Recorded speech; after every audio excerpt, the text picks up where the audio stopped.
অবদান অস্বীকার করেন। কারণ 1971 যখন যুদ্ধ হয় তখন ব্যারাকে তার দুই শিশুপুত্র সহ তাকে সাবেক প্রধানমন্ত্রী বেগম খালেদা জিয়ার রুহের মাগফিরাত কামনায় দোয়া মাহফিল অনুষ্ঠিত। বিস্তারিত থাকছে সাভার থেকে মাসুদ রানার প্রতিবেদনে।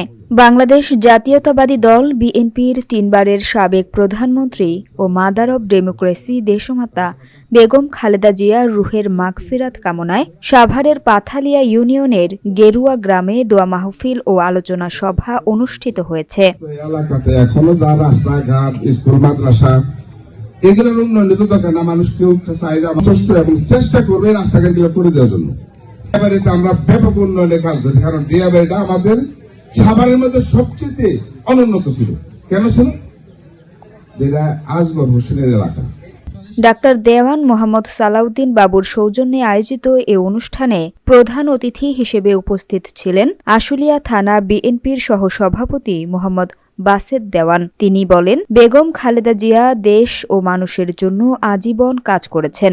তিনি বাংলাদেশকে গভীরভাবে ভালোবাসতেন এবং দেশের বাইরে যাওয়ার কথা কখনো ভাবেননি। সহসভাপতি জনাব বাসেদ দেওয়ান উপস্থিত, এই ওয়ার্ডের সাধারণ সম্পাদক মোশাররফ হোসেন, স্বেচ্ছাসেবক দলের সিনিয়র সহসভাপতি আমিনুর রহমান সহ সকলকে আমি আমার ব্যক্তিগত পক্ষ থেকে, আমার দল বাংলাদেশ জাতীয়তাবাদী দল আশুলিয়া থানা এবং পাথর ইউনিয়নের পক্ষ থেকে সকলকে জানাচ্ছি অভিনন্দন ও সালাম।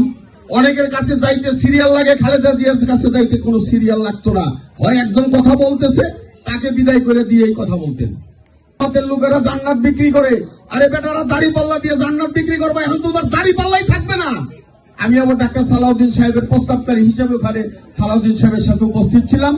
আমার পাশের চেয়ারটাতে বসা জামাতের ক্যান্ডিডেট, কি নাম? আফজাল। আফজালকে জিজ্ঞেস করলাম, হারুন তুমি ক্যান্ডিডেট কেন্দ্রে, তুমি তো জামাত করো। ওগমরের মধ্যে কামড় দিছে, ওই যে ঝুট হয়েছে এলডিপি, এনসিপি আর জামাত, এখন দাড়িপাল্লা তো থাকবো না, এনসিপি রে দিতেছে, শাপলা গলিরে দিলে তো ডান্ডিপাল্লা শেষ। এই জন্য হারুন রে করছে কি বিকল্প স্বতন্ত্র প্রার্থী হিসেবে দাঁড় করেছে। ওকে তো ডান্ডিপাল্লাই থাকবো না, জান্নাতের টিকিট দিব কেমনে?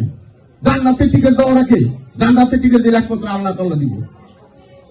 একজন সে হলো ডাক্তার সালাউদ্দিন, ঠিক কিনা? বিশেষ অতিথি হিসেবে উপস্থিত ছিলেন আশুলিয়া থানা বিএনপির সহসভাপতি মোহাম্মদ আনিসুর রহমান আনিস, পাথালিয়া ইউনিয়ন স্বেচ্ছাসেবক দলের সিনিয়র সহসভাপতি মোহাম্মদ আমিনুল ইসলাম, সাধারণ সম্পাদক মোহাম্মদ তোফাজ্জল হোসেন এবং ৮ নম্বর ওয়ার্ড বিএনপির সাধারণ সম্পাদক মোহাম্মদ মোশাররফ হোসেন। আলোচনা সভা শেষে সাবেক প্রধানমন্ত্রীর রুহের মাগফিরাত কামনায় বিশেষ মোনাজাত করা হয়। অনুষ্ঠানে সভাপতিত্ব করেন মোহাম্মদ মুস্তাফিজুর রহমান মুক্তা। রহমান দেশপ্রেমিক ছিল, আর তার পত্নী আমাদের দেশনেত্রী, বারবার 3 বারের প্রধানমন্ত্রী খালেদা জিয়া, উনি দেশপ্রেমিক ছিল। কারণ ওনারা যদি দেশপ্রেমিক না হতো তাইলে আমরা এইভাবে যে ওনাদের জন্য এত ত্যাগ স্বীকার করে ওনাদের জন্য আমরা 1 কোটির উপরে লোক তার জানাজায় অংশগ্রহণ করছে। আমরা ধানের শীষের আর অন্য কিছু বুঝি না। কারণ আপনাকেও আমি অনুরোধ করব, আপনারা ধানের শীষ, আমরা ঐক্য হয়ে ধানের শীষের কাজ করতেছি। আমাদের টার্গেট সালাউদ্দিন বাবুকে বিপুল ভোটে যদি পাস করাইতে পারি, সাভার আশুলিয়া সারা বাংলাদেশের মধ্যে সাভার আশুলিয়া সবচেয়ে বেশি ভোট, এই বেশি ভোটের মধ্যে যদি আমরা সালাউদ্দিন বাবুকে বেশি ভোট দিতে পারি, তাহলে আপনারা তারেক জিয়া আপনাদেরকে উপহার দিবে, এই আশুলিয়া সাভার থেকে সালাউদ্দিন বাবুকে মন্ত্রী বানাইবে। ধানের শীষে ভোট চেয়ে নেত্রীর জন্য দোয়া চেয়ে শেষ করছি। সবাইকে ধন্যবাদ। আসসালামু আলাইকুম।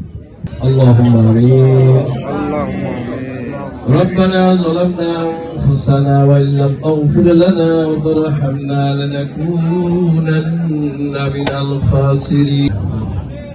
আল্লাহ দীর্ঘদিন দেশ পরিচালনা করেছেন এবং জালেমের থেকে আল্লাহ অনেক নির্যাতন সহ্য করেছেন। রব্বুল আলামিন মেহেরবানি করে আল্লাহ আপনার বান্দিকে আপনি কবুল আর মঞ্জুর করেন।